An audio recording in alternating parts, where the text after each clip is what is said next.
O medo é uma sensação que proporciona um estado de alerta demonstrado pelo receio de fazer alguma coisa, geralmente por se sentir ameaçado tanto fisicamente como psicologicamente. Pavor é a ênfase no medo. É também uma reação obtida a partir do contato com algum estímulo físico ou mental, interpretação, imaginação, crença, que gera uma resposta de alerta no organismo. Essa reação inicial dispara uma resposta fisiológica.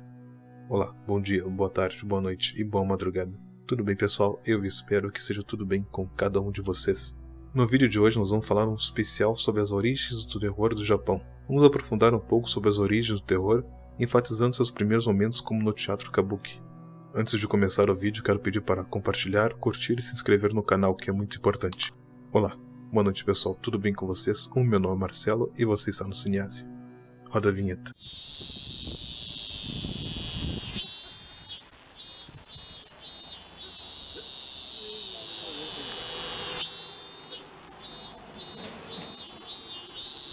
Como em todo vídeo de especial, nós vamos dividir esse vídeo. E a primeira fonte que se tem sobre as origens do terror é no teatro, então vamos falar um pouco sobre ele. Mas claro, vamos fazer algumas considerações até chegar ao nosso objetivo. Introdução. Temos que ter em mente que o cinema do horror do Japão teve duas grandes fases, a antes e após Segunda Guerra. A modernização do Japão, embora em grande parte um sucesso econômico, teve um profundo efeito social sobre o senso de nacionalidade e identidade do país, que é diferente do Ocidente. É claro que temos muitos elementos de sua história em seus filmes, como, por exemplo, valores de uma sociedade feudal, ansiedades culturais, tradições e outros que estão presentes. Não podemos esquecer o individualismo encontrado em Contos da Lua Vaga, de Mizoguchi, de 1953, e O Fantasma de Otsuya, de 1959. Temos também a figura do assalariado, juntamente com a do pai ausente, personificando ansiedades negociada em filmes como Scarnates, de Obayashi, de 88, e Minha Vingança de Mamura, de 79. Pactos com a internet e amizades virtuais que podem causar suicídios múltiplos, como visto em Suicide Club, de Sono, violência doméstica como resultado de recessão em temas como o grito, e por assim nós vamos em uma gama de gêneros e subgêneros do terror. A indústria do cinema mudo japonês estava intimamente ligada à indústria do teatro, e utilizou o repertório teatral para suas narrativas e estilos e desempenho. Sucessos palcos populares, bem como romances populares, formado adaptado para a tela e exibido no cinema junto com a performance ao vídeo de um narrador dramático e estrelas e músicos. Sobre o teatro. A palavra japonesa traduzida aqui como teatro é na verdade um neologismo criado após o conceito ocidental de drama, que tinha entrado no Japão no período Meiji, 1868 e 1912. Até então, de modo geral, a palavra teatro no sentido de uma peça ou performance dramática era e ainda é shibai, e a palavra para teatro, no sentido de uma casa de espetáculo, era shedi. Mesmo antes do período Meiji, a palavra geki se tornaram uso estabelecido de tragédia e comédia foram traduzidos em caracteres chineses que significam triste e engraçado. O caractere para jing consiste em 3 partes com a abreviação para tigre, javali e espada. Em outras palavras, o ideograma representa 2 animais ferozes, mas igualmente combinados que, se confrontando, usam suas presas e garras afiadas como espadas. Assim, esse personagem tem uma conotação de violência e outra de intensidade. A imagem de 2 oponentes lutando ou um contra o outro. E isso é nada menos que a ideia básica de drama que permeou do teatro ocidental desde a tragédia grega. O teatro ocidental assume uma situação dramática e adiciona palavras, ou seja, discursos e diálogos que tornam-se uma obra de literatura dramática, que os atores de uma vida tridimensional. A peça é concluída quando essa situação dramática for resolvida. Em outras palavras, o teatro ocidental dá prioridade a uma complicação dramática e conflito. Uma situação dramática pode existir, é claro, em todos os teatros tradicionais do Japão. Não apenas kabuki, mas ainda não está concluído meramente por ser concretizado pelos gestos e declarações dos atores. O teatro japonês existe um plano diferente das peças que dependem apenas de palavras e gestos. Em vez disso, faz uso completo de uma ampla variedade de meios auditivos e visuais que inclui música e às vezes até envolve o público diretamente para criar, por assim dizer, uma cena teatral de tempo e espaço. Teatro kabuki. O primeiro cinematógrafo foi introduzido no Japão em 1897, e em 1899 uma exibição do primeiro filme japonês foi exibida em Ginza, Tóquio. Kabuki, um dos teatros mais tradicionais, fornecia um rico material para a arte fluorescente da imagem visual e se tornaria um modelo para muitos terrores japoneses desde então. Surpreendentemente, embora o kabuki fosse original do teatro de pessoas comuns e classes trabalhadoras, ao contrário do No, que visava as classes dominantes, o primeiro filme exibido no Kabuki-za foi exibido exclusivamente para a realeza e as altas classes. De muita maneira, o teatro kabuki forneceu os elementos brutos do cinema, como muitas poses exageradas, comparáveis aos quadros congelados e ao cinema. Outro elemento integrante do kabuki é o uso do som. Kabuki utiliza o shamisen para fornecer um acompanhamento musical, tocado por músicas em uma plataforma elevada na parte de trás do palco. O uso da maquiagem e fantasias novamente como buraco completa a questão, conhecidos como os 4 elementos do kabuki. Existem mais de 50 tipos de maquiagem usada para significar personagem e emoção no kabuki. Cores são central para o sistema de construção de significado, como vermelho significando juventude e justiça, enquanto azul e preto e marrom são usados para monstros e pessoas más.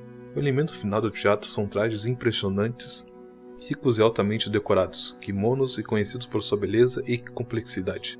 No entanto, na contemporaneidade no Japão, o kabuki é visto por alguns críticos como forma antiquada, como consequência de sua linguagem altamente formal. Embora sejam formas teatrais populares, No é associado às classes altas e tem sua origem no século XVI. O teatro No é altamente estilizado. Combina música, poesia, drama e dança, e é particularmente especialmente por uso de máscaras. Teatro No. Como as peças gregas, No utiliza a máscara de um refrão, Juntai, para narrar o pano de fundo de uma história e às vezes para expressar as emoções e sentimentos dos personagens no palco. Música em No é chamada de Nogaku e consiste em instrumentos musicais japoneses tradicionais, como o tambor tsunumi e a flauta yashi. Ao contrário do kabuki, No costumava ser executado em um palco externo, com cobertura apoiada em 4 pilares. No entanto, durante a Era Meiji foram criados palcos internos que tentavam recriar um ambiente ao ar livre. Existem 5 tipos principais do jogo No, cada um distinto pelo tipo de personagem: deuses, guerreiros, mulheres bonitas, mulheres loucas ou contemporâneas e outros tipos de figuras, e finalmente fantasmas e demônios. Tradicionalmente, um desempenho No consistiria em uma peça definida altamente ritualizada chamada Okina Sambazu, seguido por uma peça de cada tipo de ordem e ocorreria em todo o dia. A peça central do teatro No é a transformação do humano em fantasma ou outra entidade natural, com a duplicidade em ser articulada através do uso de máscaras estilizadas. O único personagem que não usa máscara em No é o personagem secundário, conhecido como Aki, porque ao contrário do personagem central, é o único personagem humano. Em muitos casos, o Aki levaria a forma de um padre errante cujas viagens o colocariam em contato com esses estranhos seres sobrenaturais. Frequentemente no início do terror japonês, a figura desse sacerdote funcionaria de uma maneira altamente simbólica, aparecendo para avisar os personagens principais sobre o aparecimento de fantasma ou maldições. Focado em alguma peça desse teatro, assumiram a forma de dramas históricos, com o personagem morrendo e retornando ao cenário de uma maneira terrível, e reencenando a cena através de uma dança ou a música. No premiado filme de Kiyo Aidan, As 4 Fases do Medo, uma antologia de 4 histórias baseada em histórias de fantasmas tradicionais, podemos ver a influência do teatro No. O enredo não é tão importante em No quanto é no buraco ou no kabuki. Assim como no buranco e kabuki, a influência do No pode ser encontrada tanto no início do cinema japonês quanto no gênero de terror. Em Kuroneko e Onibaba, ambos dirigidos por Shindo, contém referências visuais ao teatro. Em Kuroneko, enquanto Shinji ataca suas vítimas masculinas, o filme corta para sua sogra, executando uma dança de No ao fundo. Em Onibaba, uma mulher e sua nora se encontram forçadas a matar e roubar guerreiros, que voltavam da guerra para se alimentar na ausência de uma figura patriarcal para cuidar da casa. Cinema no Japão, Jidaiki e Gindaimono. Pode-se apresentar o argumento de que o filme de terror japonês se baseia em suas histórias, estruturas, práticas, desempenhos e iconografia do teatro tradicional, tanto sobre suas tradições e mecanismos do horror. As influências do teatro no cinema foram muitas. Em vez de legendas na tela, os filmes japoneses utilizaram o narrador, ou benshi, que de uma posição fora do palco contaria a história do filme, atuando em todos os diferentes papéis do personagem. Isso permitiu a afirmação da forma espetacular da imagem cinematográfica. Além disso, uma das conexões mais evidentes entre o teatro e o primeiro cinema era, seguindo as práticas do teatro, eram os 2 gêneros principais, o Jidaigeki e o Gendaimono. Esses 2 gêneros foram diferentes não só em termos de períodos de tempo, mas também em termos de localização. O Jidaigeki foram ambientados em Kyoto, antiga capital do Japão, com seus templos, castelos e jardins decorativos, enquanto o Gendaimono foi definido na metrópole urbana de Tóquio, com arranha-céus, luzes de neon, prédios, escritórios e restaurantes. O Jidaigeki, drama histórico, literalmente drama de era, é um gênero de filme, televisão, videogame e teatro no Japão, significando literalmente drama de período. Eles são mais frequentemente ambientados durante o período Edo da história japonesa, a partir de 1603 a 1668. Alguns, no entanto, são ambientados muito antes. É tratada do inferno, por exemplo, e ambientado no final do período Heian e o início da era Meiji, que também é um cenário popular. Filmes com cenário contemporâneo continuaram a ser populares um período imediato após a ocupação na Segunda Guerra, e uma variação do gênero, ou Haikimono, politicamente comprometido, ou filme de tendência, com problema social. Não surpreendentemente, dada a devastação física e o drama psicológico que os japoneses sofreram durante a Segunda Guerra Mundial, a década de 1950 viu um aumento na popularidade dos filmes de terror. O terror nos filmes de ficção científica proliferaram em momentos de ansiedade econômica e política, na medida que permitiram a expressão da sensação de impotência e ansiedade que se relaciona com tempos de depressão, recessão, conflitos da Guerra Fria, golpe, inflação e confusão nacional. Os filmes mais importantes que influenciaram o crescimento do terror desse gênero e pavimentam o caminho para o sucesso contemporâneo em um mercado global são Contos da Lua Vaga de 53 e Godzilla de 54. Em um momento de ruptura social, mudanças nas relações entre homens e mulheres, o fim das distinções rígidas entre as aulas e a rápida modernização do Japão, o filme de terror proporcionou um dos mecanismos mais adequados para articular ansiedades e preocupações sobre a natureza mutante da sociedade em uma época de transtorno. Em Godzilla nós temos um monstro réptil mutante com sua respiração que funciona como um lembrete da devastação causada pelas armas nucleares e critica a guerra tecnológica moderna, enquanto, simultaneamente, lamenta a perda da tradição. Da mesma forma que Contos da Lua Vaga expressa medos em torno da modernização implícita no crescimento de uma sociedade, o consumo ditada por desejos materiais, corporificados pelo fantasma feminino sedutor. Conclusão. Conforme visto, a história do cinema está intimamente ligada à história do seu país.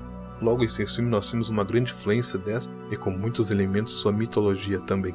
A história do Japão é algo fascinante, assim como a do cinema em si e o cinema de horror. Ele nasce de uma junção de fatores internos e externos. Esse vídeo aqui poderíamos dizer que foi apenas uma introdução a este pequeno mundo. Se você quiser mais vídeos assim, por favor deixe seu comentário. Bom pessoal, o vídeo vai ficando por aqui, eu espero que vocês tenham gostado e se gostou já sabe o que fazer. Deixe seu comentário, se eu gostei, se inscreva no canal e compartilhe. Muito obrigado e até a próxima.